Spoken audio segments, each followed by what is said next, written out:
The tempter has a playbook.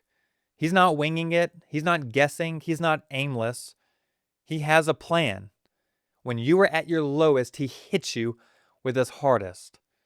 When you've mapped out your budget for the next 2 weeks and you barely have enough to make it to the next paycheck, and then your car breaks down, that's when alien thoughts start to enter your mind.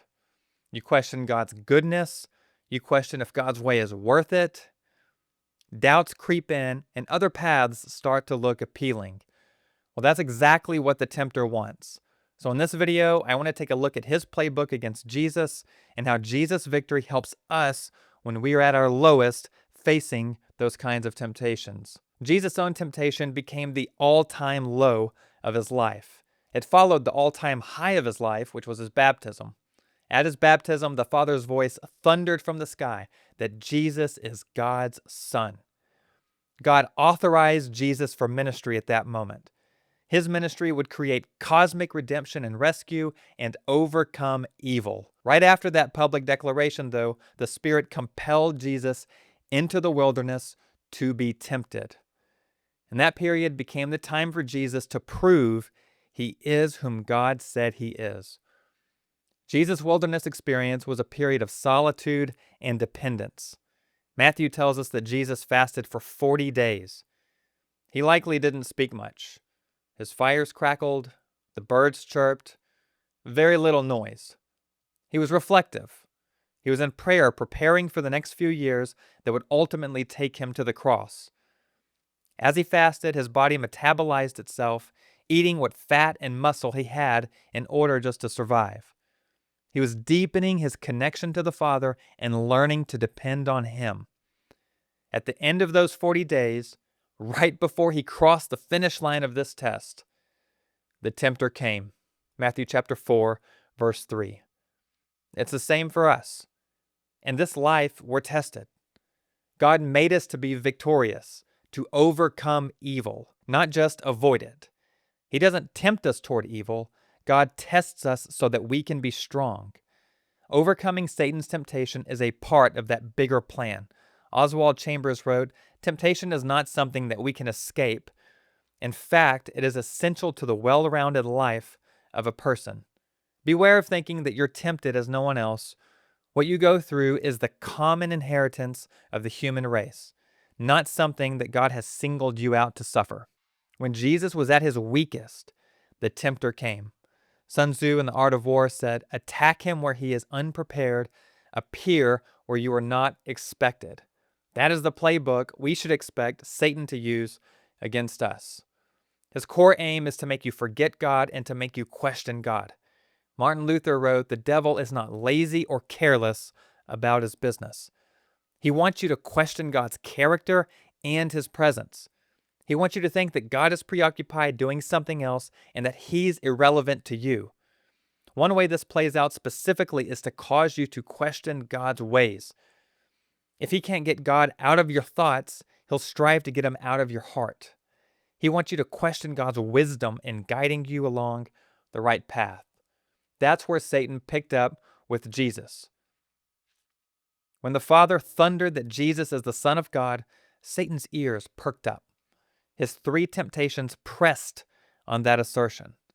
In Matthew chapter 4, verse 3, he said, "If you are the Son of God, tell these stones to become bread."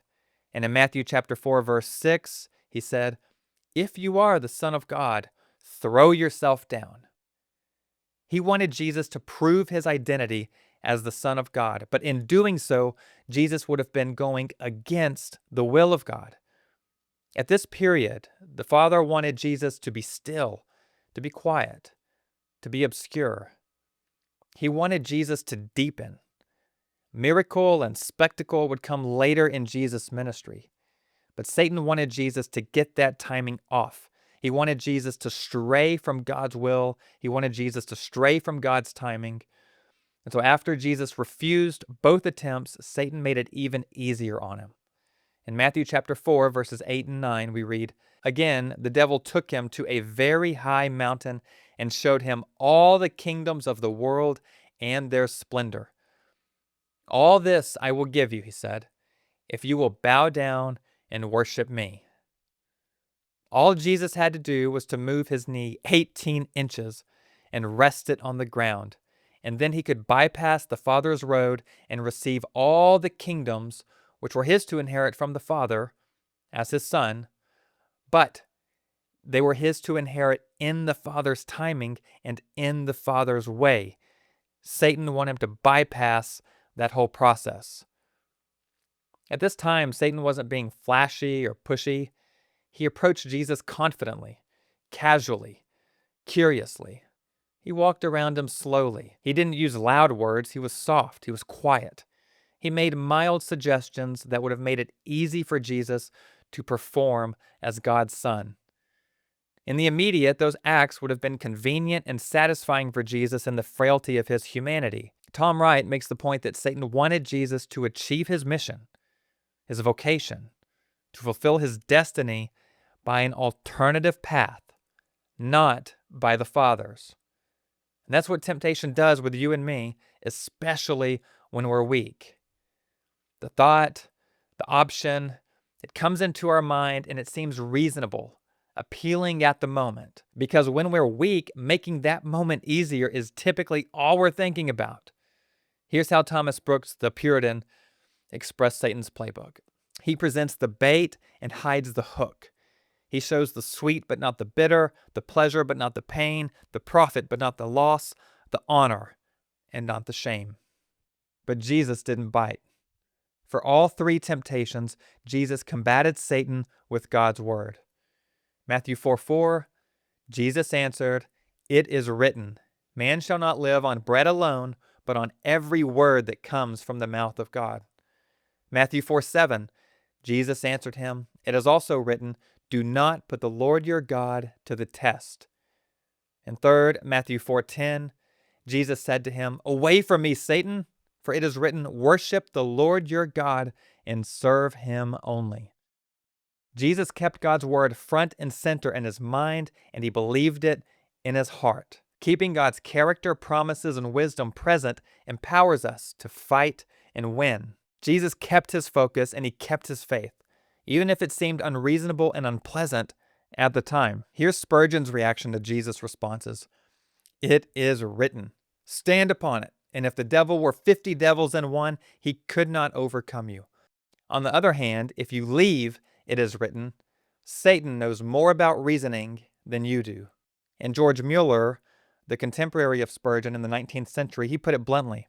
He said, "The vigor of our spiritual life will be in exact proportion to the place held by the Bible in our life and thoughts." And I would add hearts to that. God gave us his word to know it, to trust it, to use it. Jesus did all three, and it's a solid model for us to follow. But by passing this test, Jesus proved to be more than a model. He's the foundation of something new that God had in mind. Adam, God's first human, was tested in the garden, and he failed. Israel, God's first community, was tested in the wilderness, and they failed. Jesus stepped into both their shoes and passed. Jesus became the new Adam and the new Israel. Through him, God wasn't just planning a new kind of community and the church.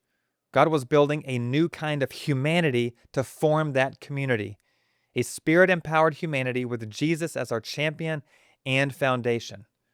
Without Jesus giving us a new heart and a new connection to God, our model for attack wouldn't matter. That's an important point. By pure strategy, we won't make it out of temptation. We need fuel. We need support. We need Jesus to lift us and carry us and sustain us through it. His victory made our victory possible, but only in him and through him, not apart from him. So I want to close with a few verses on this. It's a bit sobering to think Satan has his sights set on us as his target, especially when we're at our weakest. But it's comforting to know that God is with us and for us. On this point, the Apostle Peter said, "Be alert and of sober mind. Your enemy, the devil, prowls around like a roaring lion, looking for someone to devour. Resist him, standing firm in the faith, because you know that the family of believers throughout the world is undergoing the same kind of sufferings." 1 Peter chapter 5, verses 8 and 9. And here's the last word from the Apostle John. The one who is in you is greater than the one who is in the world. 1 John 4:4. Satan is still using his old playbook, but Jesus already won. Through him, you can too. So that's it for this video. My name is Aaron Massey. I've been following Jesus and teaching the Bible since 2009. On this channel, I'm creating gospel clarity for building a confident faith. If you want to go deeper on this topic, check out my first video on it that covers Matthew chapter 4, verse 1. It'll help you differentiate God's testing and Satan's tempting. Thank you so much for listening, and I'll see you in the next one.